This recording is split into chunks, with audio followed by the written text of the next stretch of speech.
અમદાવાદના riverfront house ખાતે રાજ્યમંત્રી દર્શના વાઘેલા દ્વારા અમદાવાદ નેક્સ્ટ અને મોબિલિટી એક્ઝિબિશનનું ઉદ્ઘાટન કરવામાં આવ્યું હતું. આ પ્રસંગે અમદાવાદને 2036ની ઓલિમ્પિક્સ માટે તૈયાર કરવાના ભવ્ય વિઝનની રૂપરેખા રજૂ કરાઈ હતી. આ કાર્યક્રમમાં મેયર પ્રતિભાબેન જૈને જણાવ્યું હતું કે શહેરમાં 3000થી વધુ ઇલેક્ટ્રિક બસો, મેટ્રો કનેક્ટિવિટી અને BRTS દ્વારા શહેરની કાયાપલટ કરવાનું આયોજન છે.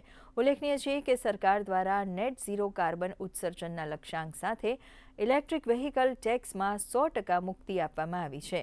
તો આ પ્રસંગે શહેરી વિકાસના અગ્ર સચિવ, મ્યુનિસિપલ કમિશનર, ધારાસભ્યો અને મહાનુભાવો ઉપસ્થિત રહ્યા હતા.